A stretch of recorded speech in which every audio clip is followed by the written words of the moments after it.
Assalamualaikum warahmatullahi wabarakatuh. Salam sejahtera bagi kita semua. Perkenalkan, nama saya Nur Uhbiyanti. Saya berasal dari Prodi PG PAUD. Salam kenal ya teman-teman semuanya. Pada kesempatan kali ini, topik yang akan kita bahas pada mata kuliah landasan pendidikan yaitu bab 9 yang berisi tentang landasan teknologi dalam penyelenggaraan pendidikan. A. Pendahuluan. Indonesia merupakan negara berkembang. Jadi, fungsi pendidikan bukan saatnya lagi berorientasi sebagai wahana untuk menyiapkan sumber daya manusia yang siap pakai saja. Namun, pendidikan harus sudah berfungsi sebagai wahana mempersiapkan sumber daya manusia yang adaptif. Dalam arti, mampu menerima, menyesuaikan, dan mengembangkan arus perubahan yang terjadi dalam lingkungannya. B. Pengertian teknologi pendidikan. Ada yang berpendapat bahwa teknologi pendidikan adalah suatu kegiatan yang melibatkan analisis yang sistematis dari keseluruhan proses belajar mengajar sebagai usaha untuk mencapai keefektifan belajar mengajar yang optimal. Pendapat pertama merupakan penerapan teknologi dalam pendidikan, sedangkan pendapat kedua menggambarkan teknologi dari pendidikan. Guthrie memberikan definisi teknologi pembelajaran dan teknologi pendidikan sebagai berikut. Yang pertama, teknologi pembelajaran. Teknologi pembelajaran adalah penerapan secara sistemik dan sistematik, strategi-strategi dan teknik-teknik yang diambil dari konsep-konsep ilmu perilaku dan ilmu yang bersifat fisik, serta pengetahuan lain untuk keperluan pemecahan masalah pembelajaran. Yang kedua, teknologi pendidikan. Teknologi pendidikan merupakan gabungan antara teknologi pembelajaran, teknologi belajar, teknologi perkembangan, teknologi pengelolaan, dan teknologi-teknologi lain seperti yang diterapkan untuk keperluan pemecahan masalah-masalah pendidikan. C. Teknologi dalam pendidikan. Teknologi dalam pendidikan mencakup setiap kemungkinan sarana atau alat yang digunakan untuk menyajikan informasi. Teknologi dalam pendidikan adalah apa yang oleh teknologi pendidikan dipopulerkan dengan nama alat bantu pandang dengar atau audio visual aids.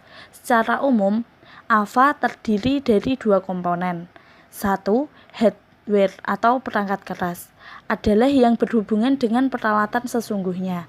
Yang kedua, software atau perangkat lunak adalah berkenaan dengan benda yang dipakai sehubungan dengan adanya hardware tersebut. D. Teknologi dari pendidikan. Para ahli teknologi pendidikan berpendapat bahwa peranan utama teknologi pendidikan untuk membantu meningkatkan efisiensi menyeluruh proses belajar mengajar. Hal yang berkaitan dengan efisiensi tersebut adalah 1. Meningkatkan kualitas belajar atau penguasaan materi belajar. Kedua, mempersingkat waktu yang dipakai untuk mencapai tujuan yang ingin dicapai dalam belajar. 3.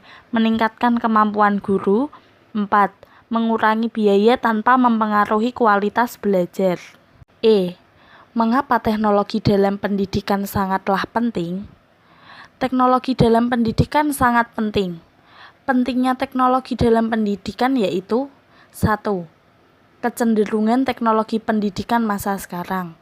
Yang kedua, perubahan ke arah pendekatan sistem belajar berorientasi kepada siswa. 3.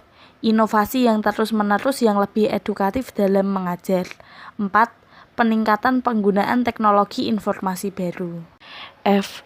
Peranan teknologi pendidikan di masa yang akan datang. Peranan teknologi untuk pendidikan di masa yang akan datang sangatlah penting. Dalam berbagai hal, teknologi selalu dipakai untuk mempermudah pekerjaan manusia. Contoh yang paling sederhana, di masa pandemi, kita belajar jarak jauh. Tanpa adanya teknologi yang maju dalam bidang komunikasi, kita akan sulit melakukan pembelajaran jarak jauh seperti yang kita lakukan saat ini. Maka dari itu, teknologi wajib diterapkan mulai dari pendidikan prasekolah, pendidikan dasar, pendidikan sekolah menengah, pendidikan sekolah lanjutan atas, dan perguruan tinggi. G.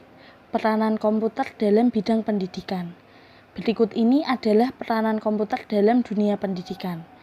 Yang pertama, penggunaan komputer sebagai superkalkulator. Kedua, penggunaan komputer untuk mengajar dan memprogram dengan komputer. Yang ketiga, penggunaan komputer sebagai alat bantu langsung kegiatan belajar mengajar. Peranan teknologi informasi dan komunikasi atau sering juga disebut dengan TIK, serta internet dalam bidang pendidikan. Teknologi informasi dan komunikasi atau TIK berkembang sangat pesat. Dengan kemajuan teknologi, kita dapat mengetahui apapun yang ingin kita ketahui. Namun, kesiapan pemerintah dipertanyakan. Dalam infrastruktur hukum yang melandasi operasional pendidikan, apakah di Indonesia cukup memadai untuk menampung perkembangan baru berupa penerapan TIK untuk pendidikan ini? Yang kedua, peranan internet dalam bidang pendidikan. Dalam dunia pendidikan, internet menjadi media yang sangat ideal untuk melakukan kegiatan pembelajaran jarak jauh. Melalui internet, dapat menghubungkan mahasiswa dan dosen, mengirimkan berkas tugas perkuliahan, melihat nilai, konsultasi, dan melakukan diskusi secara maya. Selain itu, dapat juga sebagai sumber bahan mengajar dengan mengakses rencana pembelajaran atau silabus online dengan metodologi baru, mengakses materi kuliah yang cocok untuk mahasiswinya, dan dapat menyampaikan ide-idenya. Namun, penggunaan internet di bidang pendidikan harus dikontrol dan dikendalikan agar tidak membawa dampak yang merugikan bagi misi pendidikan itu sendiri. Implementasi teknologi informasi dan komunikasi atau TIK di bidang pendidikan. Adanya internet membuka sumber informasi yang tadinya susah diakses menjadi mudah. Manfaat internet bagi bidang pendidikan di Indonesia antara lain: 1. Akses ke perpustakaan. 2. Akses ke pakar. Yang ketiga, melaksanakan kegiatan kuliah secara online. 4. Menyediakan layanan akademik suatu institusi pendidikan. 5. Menyediakan fasilitas mesin pencari data. 6. Menyediakan fasilitas diskusi. 7. Menyediakan fasilitas direktori alumni dan sekolah. 8. Menyediakan fasilitas kerjasama. Bagaimana guru memanfaatkan teknologi pendidikan? Sebagai guru, kita harus selalu memiliki rasa peduli akan kemajuan teknologi pendidikan, sehingga kita harus selalu menyesuaikan diri sejalan dengan perubahan kurikulum, serta harus selalu semangat belajar dan mengikuti perkembangan teknologi pendidikan, serta menggunakan media pembelajaran seiring kemajuan zaman. Mengapa guru perlu media pembelajaran? Guru harus menyiapkan media pembelajaran agar kegiatan belajar mengajar menjadi lebih efektif dan efisien, serta peserta didik mudah memahami apa yang pendidik ajarkan. Mengapa guru tidak menggunakan media? Berdasarkan pengalaman dan diskusi dengan guru, sekurang-kurangnya ada 6 penyebab guru tidak menggunakan media pembelajaran. 1. Menggunakan media itu repot. Yang kedua, media itu canggih dan mahal. Yang ketiga, tidak bisa menggunakan teknologi. Yang keempat, media itu hiburan, sedangkan belajar itu serius. Yang kelima, tidak tersedia. Yang keenam, kebiasaan menikmati bicara. Burung beo, burung cendrawasih, bisa ditemui di Papua. Cukup sekian dan terima kasih. Semoga bermanfaat untuk kita semua. Cukup sekian dari saya. Bila ada banyak salah katanya saya mohon maaf. Wassalamualaikum warahmatullahi wabarakatuh.